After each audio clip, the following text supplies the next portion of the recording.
샬롬, 평안하십니까? 예수님의 제자들이 갈릴리에 온 이유가 무엇이었죠? 부활하신 예수님을 만나기 위한 거죠.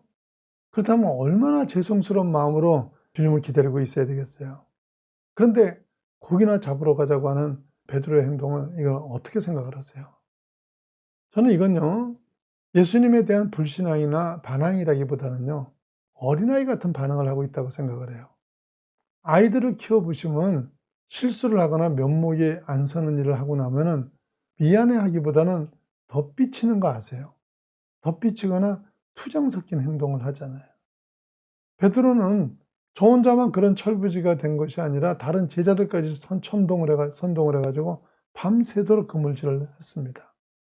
하지만 그 저녁 내내 베드로 마음이 편했겠습니까? 이런 가운데 날이 새고 주님이 그들 곁에 나타나십니다. 요한복음 21장 5절 말씀입니다. 5절과 6절입니다. 예수께서 이르시되 얘들아 너에게 고기가 있느냐 대답하되 없나이다. 이르시되 그물을 배 오른편에 던지라 그리하면 잡으리라 하시니 이에 던졌더니 물고기가 많아 그물을 들 수 없더라. 처음에 예수님을 못 알아봤죠. 근데 이 못 알아봤던 제자들이 자신들이 밤샘을 해도 한 마리라도 잡지 못했던 고기를 들 수도 없을 만큼 잡는 순간에 예수님을 알아봅니다. 그래서 21장 7절 말씀입니다. 예수께서 사랑하시는 그 제자가 베드로에게 이르되 주님이시라 하니 시몬 베드로가 벗고 있다가 주님이라는 말을 듣고 겉옷을 들은 후에 바다로 뛰어내리더라. 누가 물에 뛰어들어갔어요? 베드로죠. 예수님을 알아보기에는 요한이 먼저 알아봤는데요. 물에 뛰어드는 거는 베드로가 먼저 뛰어들었어요. 이게 베드로의 장점이에요. 베드로는 언제나 행동하는 신앙입니다. 그가 주님을 향해 달려가는 마음은 형편이나 조건이 상관이 없어요. 그렇기 때문에 좌충우돌하면서 허물이 많았음에도 불구하고 교회의 반석으로까지 쓰임을 받게 된 거예요. 반면에 하나님 앞에 쓰임받기 어려운 사람은요, 이것저것 생각하다 아무것도 못하는 사람들이에요.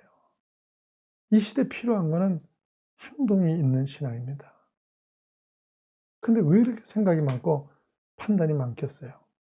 이유는 그런 거죠. 하나님 말씀을 쫓기는 쫓아야 되겠는데 내 입맛에 맞는 걸 찾으려니까 그래서 그런 거예요. 여러분 이단 가는 사람들이 왜 이단 가는 줄 아세요? 자기 입맛에 맞는 거 찾아다니다가 이단 가게 되는 거예요. 믿음이란 무엇입니까? 생각하는 게 아니라 하나님의 뜻, 즉 하나님 말씀 앞에 순종하는 거예요. 교회의 머리는 예수님이세요. 우리는 지체예요. 생각은 머리 대신 예수님이 하시는 거고요. 그분의 말씀 앞에 순종하는 게 지체의 사명입니다. 그런데 이 시대 교회가 혼란한 이유가 무엇이에요? 말로만 예수님이 머리라고 해놓고는요, 다 인간들이 머리가 돼서 그렇습니다. 그래서 교회는 머리가 몇 개씩 달린 괴물이 되고 만 거예요. 밤새 빈 그물질만 했던 제자들이 예수님 명령에 순종해서 그물을 내리자 11장 6절 말씀입니다.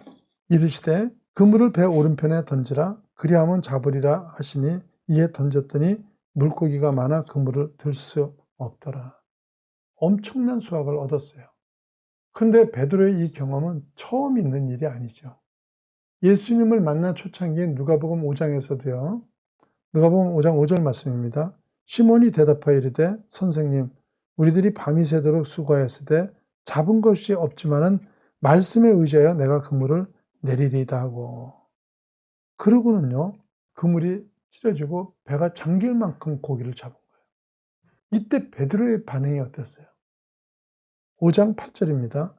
시몬 베드로가 이를 보고 예수의 무릎 아래에 엎드려 이르되 주여 나를 떠나소서 나는 죄인이로소이다 하니 나는 죄인이로소이다. 고기가 많이 잡혔는데 그렇다면 기뻐하든지 고맙다고 하든지 그래야 되는 거 아닙니까? 그런데 왜 나는 죄인이로소이다 이 고백을 하는 거예요. 이 베드로만 아는 내용이 있죠.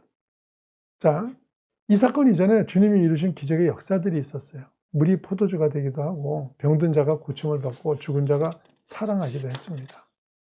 베드로 그거 다 경험했어요. 그런데 그 경험을 하면서 베드로는요, 이건 신앙의 역사지 세 끼 밥 먹는 내 삶의 문제를 해결하는 건 아니라고 생각을 한 거예요. 예수님도 좋고 신앙도 좋지만은 내 안에 내 자식은 누가 먹이냐는 거예요. 입만 벌리고 있으면 감이 떨어집니까? 이런 마음이에요. 그래서 주님을 떠나 가지고 물고기를 잡고 있었던 거예요. 부활 후 갈릴리 바닷가에 모인 제자들도 비슷한 거죠. 예수님 부활하셨어요.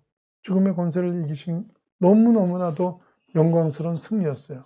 그런데 그것은 어디까지나 주님의 승리고 신앙의 승리지, 우리가 먹고 마시고 입는 문제를 해결해 주신 것은 아니라는 거예요. 그래서 그냥 고기나 잡으러 가자, 이렇게 말을 툭 던진 거예요.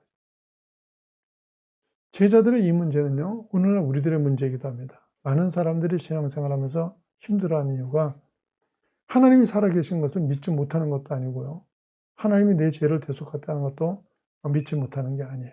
다 믿는데도 신앙의 능력이 없는 이유는 생활과 신앙이 전혀 상관이 없는 것 같기 때문이에요. 구원을 받고 천국은 보장받았지만 그렇다고 해서 돈이 생기는 것도 아니고 취직이 되는 것도 아니더라는 거예요. 주님의 말씀으로 나의 모든 죄를 용서받고 믿음의 사람이 된 것은 너무나도 좋은 일이고 감사한 일이지만, 그런데 이 세상에서 그것으로 할 수 있는 일이 별로 없더라는 거예요.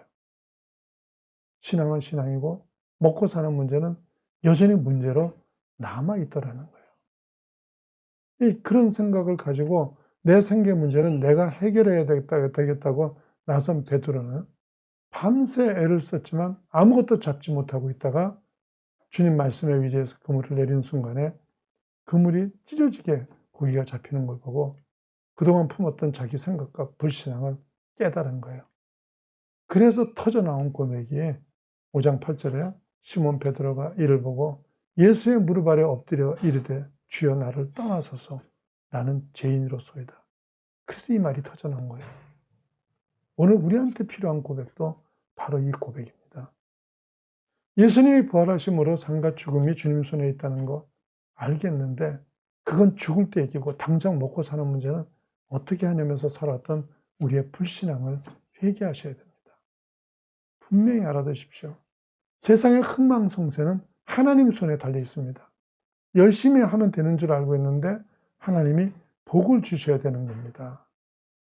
여러분 대부분이 다 성실히 살지 않았습니까? 다들 게으르지 않고 열심히 살았습니다. 그래서 다 부자가 되셨어요. 제자들이 2번씩이나 밤새 빈 그물이었는데요, 그물이 찢어질 만큼 물고기를 잡아주신 의미가 뭐예요? 너희가 애를 써야 한계다는 거예요. 먹고 사는 문제도 너희가 애쓴다고 되는 게 아니라는 거예요. 밤새 빈 그물이었던 것이 예수님이 하시니까 금세 한 배에 가득해지지 않냐는 겁니다. 이때 잡은 물고기가 몇 마리라고 했어요? 요한복음 21장 11절 말씀입니다. 시몬 베드로가 올라가서 그물을 육지에 끌어올리니 가득히 찬 물고기가 153마리라 이같이 많으니 그물이 찢어지지 아니하였더라. 153마리라. 그러면 153 하면 뭐 생각나는 거 없습니까?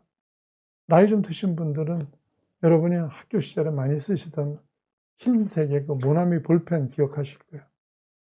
우리나라 대표적인 문구업체인 모나미의 대표는 독실한 기독교인입니다. 그래서 명인 이 모나미도 나의 친구라는 불어로 예수님을 가리키는 말이에요. 그런데 이분이 회사를 시작하기 전에 아주 충성스럽게 신앙생활을 했었는데 사업이 바빠지니까 그만 교회 일이 게을러지고 그러는 중에 사업이 도산 위기를 맞으신 거예요. 그 시리에 빠졌던 그가 기도를 하다가 보게 된 말씀이 바로 요한복음 21장에 제자들이 밤새 애를 써도 빈 그물이었지만 하나님이 하시니까 153마리나 되는 고기가 그물이 찢어지도록 잡혔다는 그 내용이었어요. 이 말씀을 통해서 이분이 크게 깨달은 게 신앙 문제만 아니라 세상 사는 것도 분명히 하나님 손에 있다는 거예요. 그것을 잃어버리지 않기 위해서 새 볼펜을 개발하면서 모나미 153이라는 이름을 달았는데 이 볼품없고 단순한 볼펜이 자그마치 50억 자루가 넘게 나갔대요. 1억 자루 이상 팔리는 볼펜이 드물다 그럽니다. 근데 한 종류 볼펜이 자그마치 50억짜리가 팔렸다는 거예요. 제가 보기엔 다른 볼펜이 훨씬 더 예쁘고 볼펜도 좋습니다. 경제적인 논리로 설명이 안 됩니다. 모든 것이 하나님의 복입니다. 하나님이 복을 주시면 막을 자가 없었던 거죠. 하나님 믿고 한번 담대하게 살아보세요. 하나님은 영생만 보장하신 것이 아니라 여러분의 생계도 주관하시는 분입니다. 당연한 얘기죠.